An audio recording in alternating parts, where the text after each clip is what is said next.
Les entrevues de Patoun, Joie et Boule de Poil.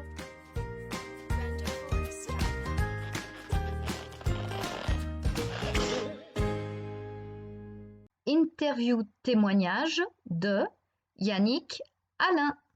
Bonjour et bienvenue dans les entrevues de Patoun. Oh, hello tout le monde et merci beaucoup pour ton invitation. Je suis très très touché. Yannick, vraiment, je suis ravie de te recevoir et je suis intimidée quand même.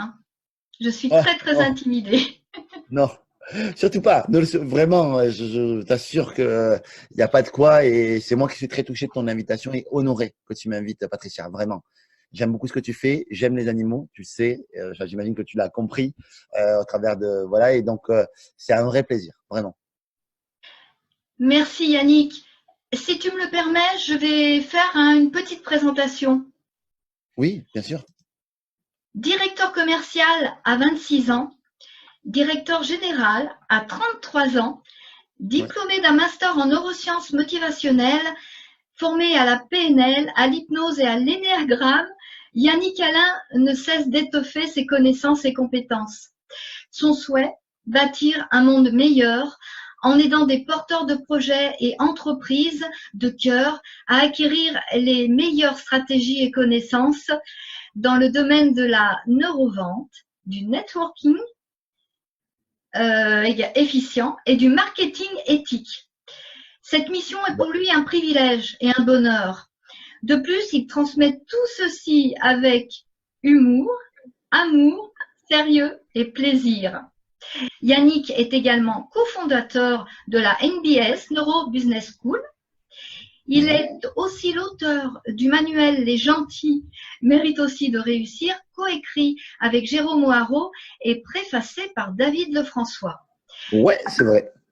Yannick, souhaiterais-tu rajouter quelque chose à cette présentation? Non, non, non, vraiment, c'est très, très bien. Et puis, en vérité, l'important, c'est toi, ma belle, c'est pas moi. Donc, et c'est l'audience et les gens qui te suivent. Voilà. Donc, sincèrement, absolument rien à rajouter à ça, en fait, qui pourrait, voilà, vraiment, merci beaucoup pour cette belle présentation.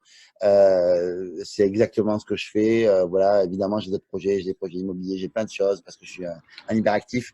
Mais c'est vraiment l'important, c'est surtout toi, ma belle, et ta communauté. Vraiment, donc, voilà, et je peux rien à rajouter de plus. Merci Yannick. Au niveau de ta boule de poil, de qui vas-tu nous parler aujourd'hui?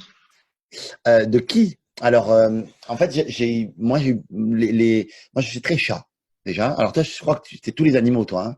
Hein. Moi, Oui, j'aime tous les animaux. J'aime tous les animaux, les chiens, les chats, voilà, vraiment. Mais un rapport particulier avec les chats, en fait. Vraiment particulier avec les chats. Depuis tout petit, en fait, les chats ont accompagné ma vie. Voilà, je suis depuis tout petit gaga des chats. Les chats m'apaisent, les chats m'apportent énormément. J'aime les observer. Dès que je vois un chat, je deviens fou. Voilà, je deviens gaga, quoi. Je me mets accroupi. Je dis, oh, voilà, j'ai toujours été comme ça, en fait. Et ça a été une histoire d'amour depuis, depuis toujours. Parce que ma grand-mère m'avait transmis ça. J'ai perdu ma grand-mère, j'avais 12 ans. Et je crois que ça a cristallisé, en tout cas chez moi, en fait, cet amour des chats, en fait, quand j'ai perdu ma grand-mère. Et du coup, voilà, je suis presque pathologiquement, en fait, amoureux des chats. Et donc, du coup, il y a plein de chats qui m'ont marqué, en fait. J'ai eu une Noirotte, voilà, ma petite Noirotte en fait qui a été quand j'avais 5 ans, qui avait été adoptée en fait par mes grands-parents.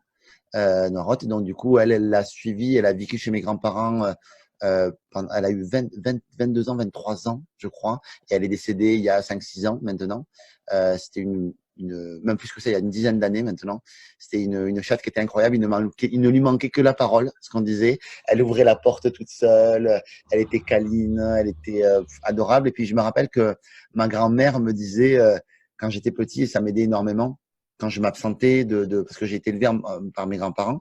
Et en fait, quand je m'absentais, que j'allais chez mon père ou que j'allais ailleurs, euh, quand ma grand-mère m'avait au téléphone, elle me disait, oh la chatte, si tu savais comme elle pleure parce que tu n'es pas là. Et en fait, du coup, ça me donnait en fait j'avais cet amour. Si j'étais un enfant qui est souffert un peu de l'absence de ses parents.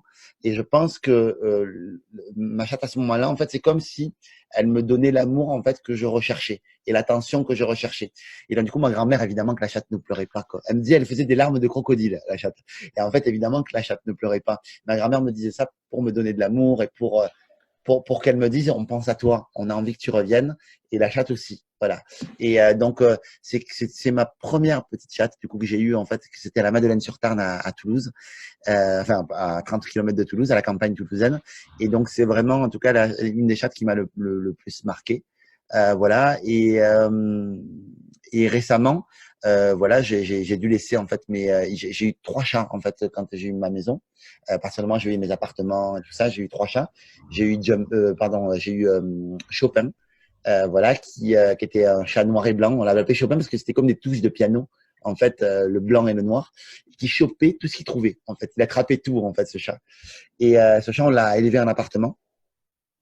Et je me rappelle parce que Isa, ma compagne, donc était en fauteuil roulant. Enfin, elle est toujours en fauteuil roulant, mais c'est plus ma compagne. Et, euh, et, euh, et, et je me rappelle en fait que dans l'appartement, en fait, on vivait dans un appartement qui faisait 80 mètres carrés à peu près.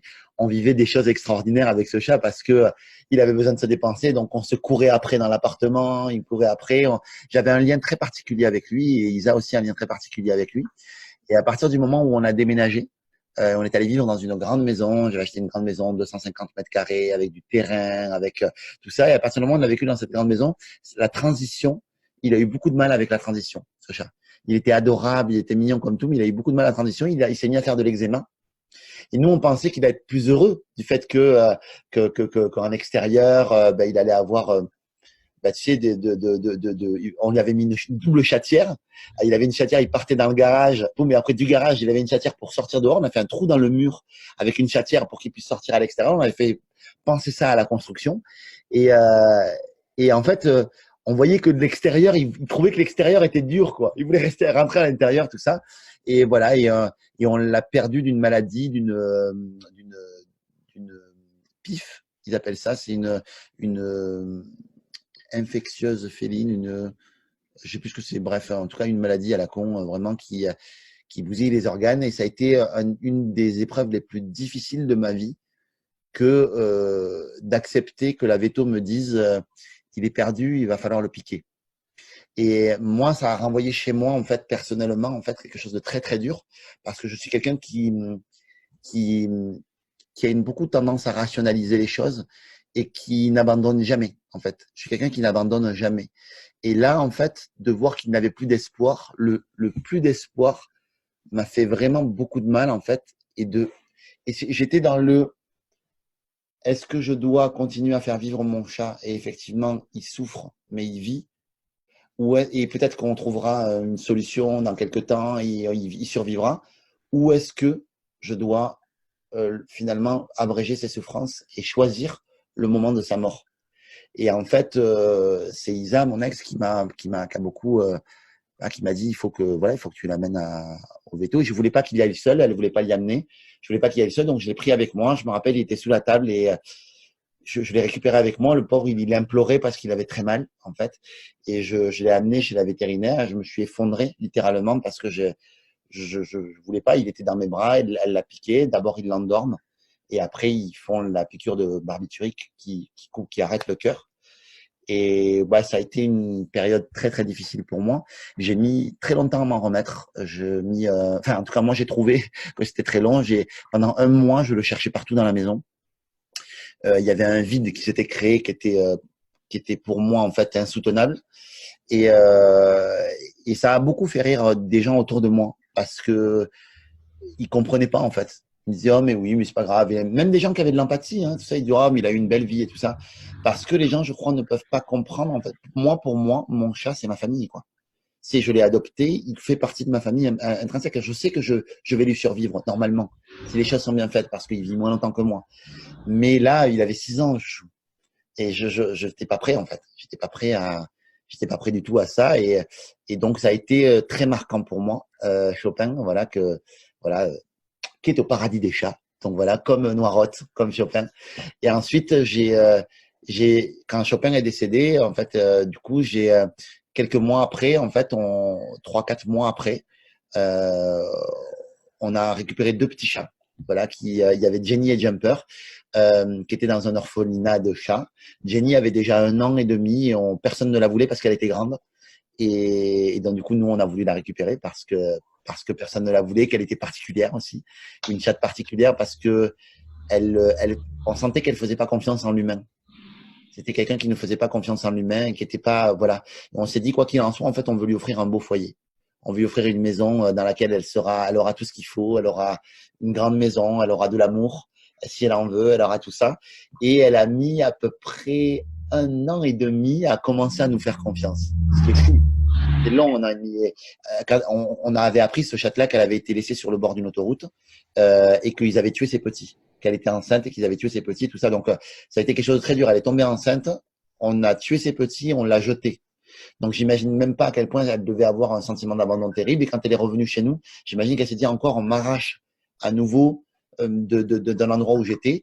Et bon, maintenant, je la vois plus trop parce que j'ai fait le choix de la laisser dans une maison plutôt que de la prendre en appartement. Je pense que déloger des chats, c'est dommage. En fait, si on a le choix, c'est dommage. Et puis, j'avais eu l'expérience de Chopin aussi, qui n'avait pas bien vécu le déménagement.